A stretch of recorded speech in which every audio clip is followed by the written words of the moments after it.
नमस्कार, राम गुलाम online classes में आपका स्वागत है। मैं अतुल पाल।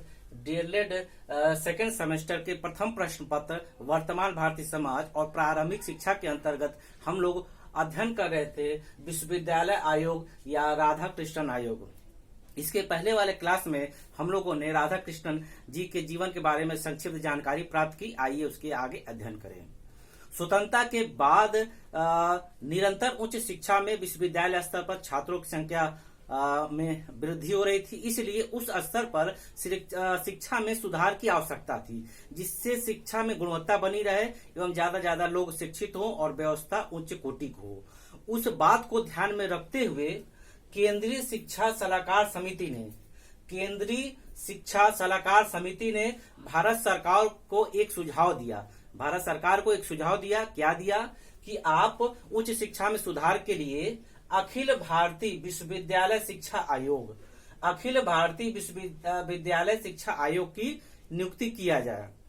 उनकी बातों को भारत सरकार ने स्वीकृति दी। उनको अच्छा लगा कि उच्च शिक्षा में सुधार की आवश्यकता है। इस कारण को ध्यान में रखते उन्होंने एक आयोग का गठन किया और उस आयोग के अध्यक्ष पद पर ऐसे योग्य व्यक्ति को नामित किया जिसका नाम सुनते ही पूरे शिक्षा जगत में खुशी की लहर दौड़ जाती है, जिनका नाम है डॉक्टर सर्वपल्ली राधाकृष्णन।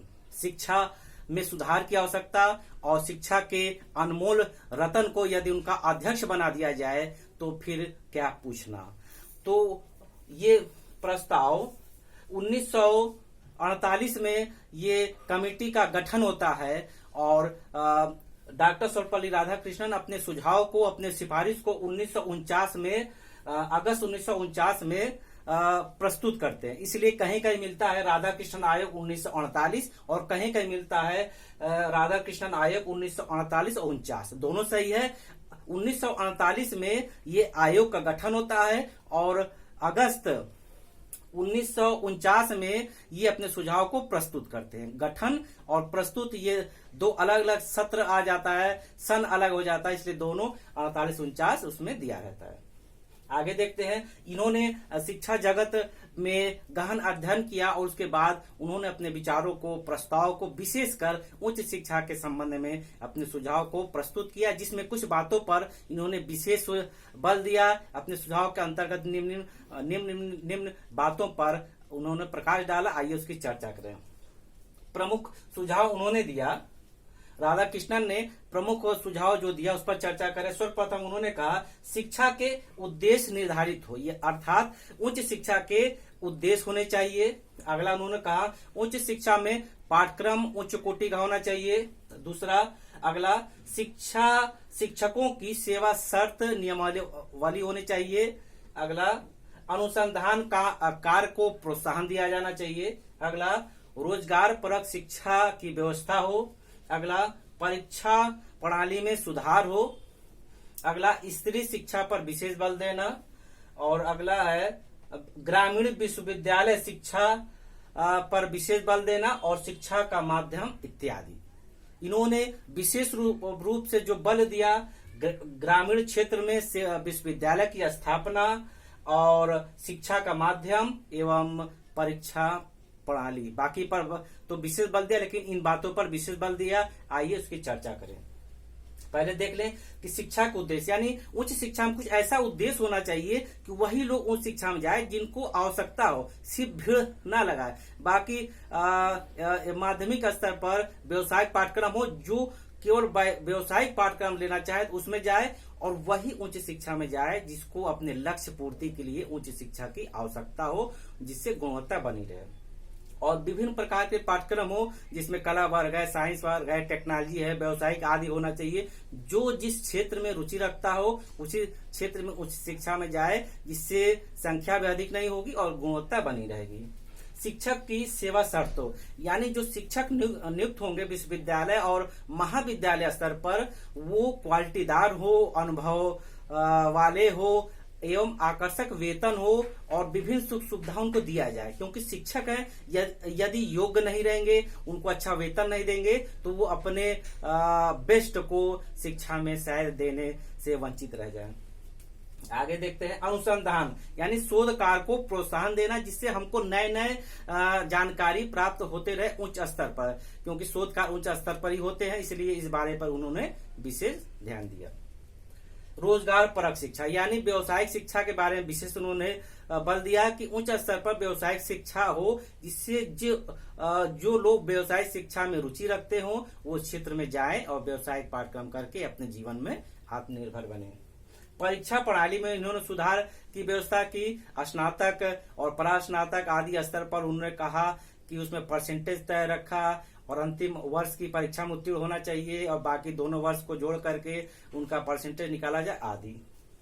स्त्री शिक्षा बल दिया गया कि स्त्रियों को भी आगे बढ़ने का मौका दिया जाए, समाज में उनका भी महत्व है, स्थान है, इसलिए इस उच्च शिक्षा में जब स्त्री को महत्व देंगे, उनको स्थान देंगे, तो हमारे देश से, समाज से अच्छे योग्य महिलाएं जो विदुषी के रूप में, विद्वान के रूप में हैं, वो सामने आएंगी और अपना बेस्ट हमारे भारत को, समाज को देंगी। आगे देखते हैं ग्रामीण क्षेत्र में विश्वविद्यालय स्थापित हो। इन्होंने कहा कि ग्रामीण क्षेत्र में विश्वविद्यालय हो तो वहां के जो योग्य छात्र हैं, जो शिक्षा से वंचित रह जाते हैं, किसी कारण से विद्यालय दूर है, आर्थिक स्थिति ठीक नहीं आदि, तो वो अपने निकटवर्ती क्षेत्र में शिक्षा ग्रहण करें और अपना बेस्ट समाज और देश को दें आदि। अब आगे देखते हैं इन्होंने जो कहा कि ग्रामीण क्षेत्र में विश्वविद्यालय की स्थापना, इनका क्या उद्देश्य है, आइए इसकी चर्चा करते हैं। इनका ये मानना था कि ऐसे बहुत से योग्य छात्र हैं जो शहर से दूर हैं, ग्रामीण अंचल में हैं, वो अपनी शिक्षा को आगे जारी नहीं रख पाते हैं, कारण उनके घर से उच्च शिक्षा संस्थान दूर होना, आने जाने में कठिनाई होना, आर्थिक स्थिति आदि। यदि उनके निकटवर्ती क्षेत्र में विश्वविद्यालय और महाविद्यालय रहेंगे तो ऐसे योग्य छात्र जो शिक्षा से वंचित रह जा रहे हैं वो शायद वंचित ना रहें और अपने निकटवर्ती शैक्षिक संस्था में जा करके उच्च शिक्षा लें और अपना बेस्ट हमें और समाज को दें और अपने जीवन में आत्मनिर्भर बने। इन्होंने कहा कि ग्रामीण विश्वविद्यालय के अंतर्गत क्या क्या होने चाहिए वो सुझाव दिए, आइए उसकी चर्चा करें। विश्वविद्यालय प्रत्येक प्रांत में ग्रामीण विश्वविद्यालय, इन्होंने कहा कि प्रत्येक प्रांत में, एक प्रांत में प्रत्येक प्रांत में ग्रामीण विश्वविद्यालय स्थापित हो, जिससे हर प्रांत के लोग अपने निकटवर्ती प्रांत पे जाएं, उच्च शिक्षा लें और अपने को एक सही दिशा दें, योग्य दिशा दें। अगला है कि प्रत्येक ग्रामीण विश्वविद्यालय में छात्र संख्या 300 से अधिक न हो। इन्होंने निश्चित किया कि जो ग्रामीण क्षेत्र में विश्वविद्यालय है उनकी छात्र संख्या 300 हो। क्यों?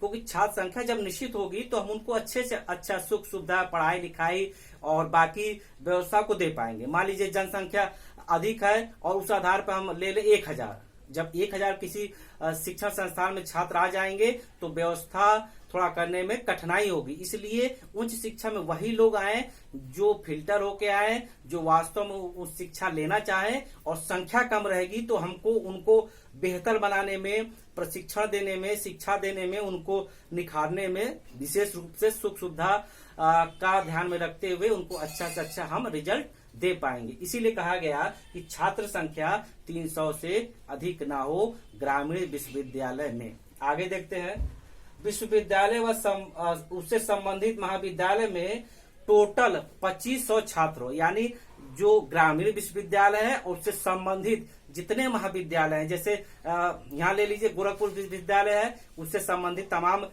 विश्वविद्यालय हैं, उसी स्तर पर, छोटे स्तर पर कि ग्रामीण विश्वविद्यालय है और उसके आसपास जो उसका निर्धारित मानक है, जो से संबंधित महाविद्यालय है, उसमें टोटल छात्र संख्या 2500 से अधिक ना हो। मान लीजिए एक ग्रामीण विश्वविद्यालय है, उसके अंतर्गत 8, 9 या 10 जो भी महाविद्यालय है, तो टोटल मिलाकर के छात्र संख्या 2500 से अधिक ना हो, जिससे ग्रामीण विश्वविद्यालय जो विभिन्न विभागों द्वारा अपना एवं अपने संबंधित महाविद्यालयों के शिक्षा संबंधित देख रेख करता तो उसको किसी प्रकार की कठिनाई ना हो।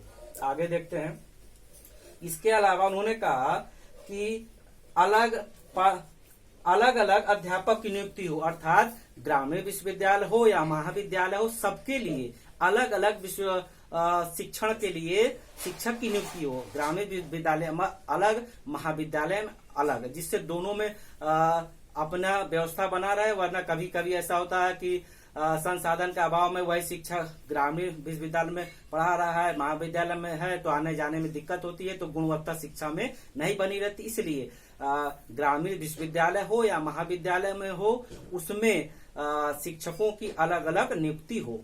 आगे देखते हैं कि लैब, पुस्तकालय, चिकित्सालय और खेल का मैदान अनिवार्य रूप से हो। इन्होंने कहा जो लैब है यानी जहां प्रयोग होता है, वो पुस्तकालय यानी लाइब्रेरी और चिकित्सालय और खेल का मैदान अनिवार्य रूप से हो, क्योंकि जो विज्ञान के छात्र हैं वो लैब में जाके प्रैक्टिकल करेंगे और अनुभव प्राप्त करेंगे, क्योंकि शैक्षिक में कुछ ऐसे विषय प्रैक्टिकली हैं कि उसमें आप पढ़ाने के अलावा यदि प्रैक्टिकल नहीं करवाते हैं तो उनको शिक्षा का जानकारी नहीं होगा। पुस्तकालय, जिसको विद्यालय का ऋण कहा जाता है, कि अच्छी अच्छी पुस्तकालय में अच्छी अच्छी पुस्तकें हों जिससे छात्र जाएं और अपने शिक्षा संबंधी जो भी शैक्षिक समस्या का समाधान करें और नई नई बातों को सीखें और अच्छी पुस्तकों का अध्ययन करें। चिकित्सालय का मतलब है कि जो सामान्य जैसे कहीं चोट लगना या छोटे मोटे, जिसको फर्स्ट स्टेट बॉक्स के अंतर्गत समझ सकते हैं या प्राथमिक चिकित्सा के अंतर्गत समझ सकते हैं, क्योंकि मान लीजिए 300 छात्र हैं, कोई खेल रहा है, दौड़ रहा है, किसी की तबीयत गड़बड़ है, तो जो छोटे मोटे साधारण चीज जो जैसे हम लोग घर में भी उसका ट्रीटमेंट करते हैं, ठीक उसी प्रकार के एक छोटा सा चिकित्सालय हो जिसमें आवश्यक सभी ट्रीटमेंट की व्यवस्था हो। खेल का मैदान, क्योंकि खेल का मैदान रहेगा तो बच्चों का बौद्धिक विकास के अलावा शारीरिक विकास भी होगा एवं उनमें आपसी समन्वय बनेगा, और खेल हमारे जीवन का एक आवश्यक अंग भी है, जो हमारे खेल हमारे जीवन में एक बेहतर स्थिति को लाता है। आगे देखते हैं, आगे है ग्रामीण समस्या समाधान एवं जो ये ग्रामीण विश्वविद्यालय है उसमें ग्रामीण की जो भी समस्या है उसको पाठ्यक्रम में हल बताया जाए, शामिल किया जाए या एक क्लास के रूप में उसको पढ़ाया जाए, जिससे हमारे आसपास की ग्रामीण संबंधी जो समस्या को बच्चे जाने और उसका समाधान कैसे हो सकता है उसको सीखें। क्योंकि जो ग्रामीण विश्वविद्यालय है, नाम से ही स्पष्ट है, जो आसपास की जो भी समस्या आ सकती हैं, आती हैं, उनको बताया जाए और उसके समाधान के लिए भी रास्ते एवं उचित मार्ग को बताया जाए, जिससे बच्चे जाने कि ग्रामीण की क्षेत्र की क्या क्या समस्या है और क्या समाधान हो सकता है। आगे देखते हैं, विभिन्न पाठ्यक्रम लागू किया जाए, और जो भी पाठ्यक्रम एक ना हो, विभिन्न प्रकार के विभिन्न विषय से संबंधित पाठ्यक्रम लागू हो, जो बच्चा जिस क्षेत्र में रुचि रखता हो विभिन्न पाठ्यक्रम को लेकर के अपने जिंदगी को नई दिशा दे।